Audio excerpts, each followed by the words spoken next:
సింహాచలం చందనోత్సవం టికెట్లకి భారీ డిమాండ్ ఏర్పడింది. ఆన్లైన్, ఆఫ్లైన్లో టికెట్ల కొనుగోలుకి పోటీ పడుతున్నారు భక్తులు. మరోవైపు చందనోత్సవం ఏర్పాట్లను మరోసారి పరిశీలించారు హోంమంత్రి అనిత.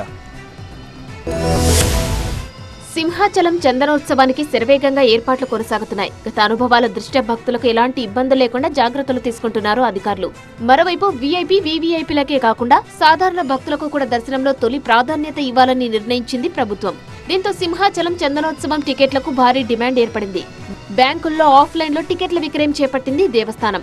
అయితే సరైన సమయానికి ఆఫ్లైన్ టికెట్లు అందుబాటులో లేకపోవడంతో భక్తులు తీవ్ర ఇబ్బందులు పడ్డారు. ఆన్లైన్ టికెట్లకు కూడా సాంకేతిక సమస్యలు ఏర్పడ్డాయి.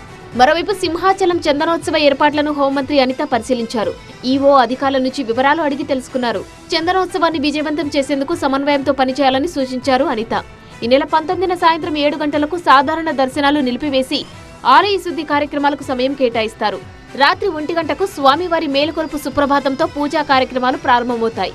ఉదయం 3 గంటలకు ఆలయ ధర్మకర్తల తొలి దర్శనంతో దర్శనాలు ప్రారంభమై రాష్ట్ర ప్రభుత్వం తరపున పట్టు వస్త్రాల సమర్పణ ఉంటుంది. చందనోత్సవం రోజున రాత్రి 7 గంటల వరకు దర్శనాలు ఉంటాయి.